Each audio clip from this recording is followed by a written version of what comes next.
Sorry, I'd just like to apologise for the sound quality. It was extremely windy.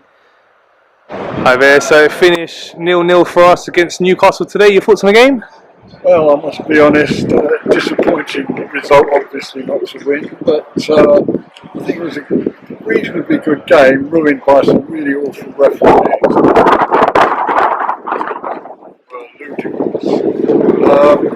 Arsenal were very laboured. They were the better team, and probably had we nicked it 1-0, don't think Newcastle could have complained. I thought that Eddie played really well, Eddie and Nketiah, had a very good game. I'm sorry to say that after two brilliant performances, Odegaard was well off it tonight. His passing and so on was poor. And in the first half particularly, I thought that Arsenal relied too much on attacking down the left, and Martinelli did not get any change out of Trippier whatsoever. Trippier marked him very well, and he just couldn't get away from him. On the other side, Saka was causing problems, but he wasn't getting the ball off enough in the first half. Overall, a draw was probably a fair result. It's not a disaster. We kept a clean sheet, and if City win their game at Chelsea on Thursday, the lead will be back to 5 points, which it was before the break of the World Cup, and I won't complain. Again, to echo, I thought Eddie has really grown into the game. A lot of his off-the-ball work was good. I think his spin and shot, Pope just got his foot there, but it was one of those games where the rub of the green wasn't going our way. I thought the officiating was very interesting. I'm also not sure about the timekeeping, given the amount of time that they wasted, how there was only 2 minutes at the end of the first half and 5 minutes with all those subs at the end of the second half. I'm not quite sure. I'd have to look back at the penalty questions. It was the other end from me, so I'm not sure how it was at the end. But yeah, I would have thought, I know we don't have a lot on the bench at the moment. Smith Rowe probably a couple of weeks away from being able to give us 10 minutes. But I would have looked at Odegaard, as my dad said, was a bit poor, and I would have looked to have taken him off, especially on a yellow card with the NLD in a couple of weeks. And I would have let Fabio Vieira have a go, see if he could unlock and have a bit more touch and pass. And I would have potentially been tempted to swap Saka and Martinelli on the wings just for 10 minutes, see how it goes, because I think Saka's a bit more wide and would have really got more change out of Trippier, but also I think Martinelli would have got a lot more out of their fullback on the other side. Zinchenko, I'm pleased he got 90 minutes under his belt. Nice to see that Saliba put the Brighton game behind him, and I thought it was a very solid performance from him. And Tommy also, when he came on, looked really, really solid. So very happy to see those things. But we were always going to have a frustrating game. Don't forget, this is the two sides with the best defensive record in the Premier League, and England's, what should be England's number 1 and 2 goalkeepers in the nets. Not that they were massively tested.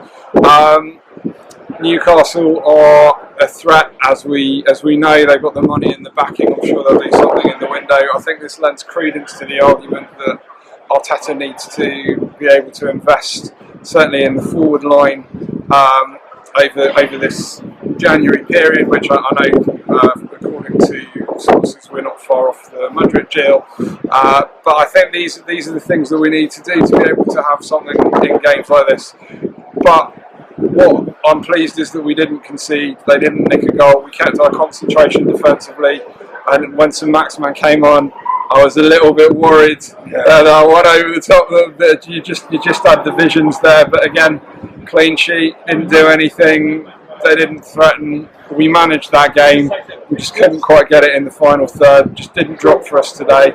On another day, for example, that Gabriel header off the corner in the first half, instead of looping just past the post, leaps just inside it. It's just one of those ones today. But yeah, we're 8 points clear of City. We're 10 points clear of Newcastle with a game in hand.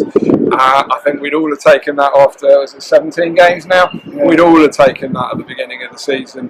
So I'm quite happy with where we are. I'm happy with how we're playing. The team get to put their feet up. I'm sure it'll be a fairly rotated side come the Oxford game. Important that we do win that, and then go get 3 points at the Toilet Bowl on the 15th. That'll be lovely. And come on, you Gunners! I wanted to ask you, what are your thoughts on Newcastle's tactics? Team that are third in the league, coming here, you can see from the start they were time wasting, like slowing down the play. Seemed like they were happy to get a They draw. obviously came for a draw, and they will be much happier with a draw than we are.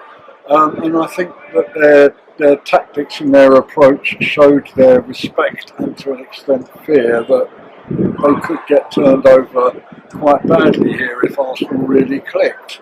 So I don't blame them for that, and they'll be very pleased to have come away not having conceded a goal and having got themselves a point. But at the end of the day, I think tonight was just one of those games where we just couldn't quite click what we said in the final third.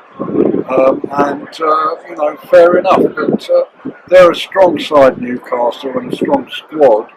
And they're third in the table, and not by accident. Yeah, I mean, I think that they were very physical with us. I was quite surprised, or not, because I've seen it all season, that there was one standard for bookings from an Arsenal player's challenge and a different standard for bookings from a Newcastle player's standard. And I was amazed that at half time we had 3 yellow cards to their 2, considering. But yeah, every time they were looking to kick the ball away, slow it down, not let us play our quick passes. They used every single trick in the book, and they did it from minute 1. And it's something we're going to have to find a way around, because there'll be other teams that will do it. The good news is, I don't think that there are many teams, if any teams in the league, who are as good defensively as Newcastle are, who are going to be able to keep us out and keep us that way. There's not many of them that will be able to leave their right back one-on-one with Martinelli and expect him to be able to manage him all game. The only other right back I can think that might do that is Ben White, and he plays for us.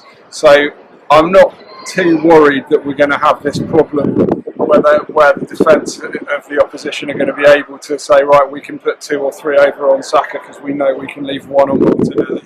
I think also when Smith Rowe's back, when hopefully Jesus is back, when we strengthen, a few other things like that, we'll find that there'll be, if the players aren't quite at it one game, you'll have other options off the bench. You look at the bench that we had and what was available, you look across the way and see what Newcastle had to bring on and off and who even wasn't there for them.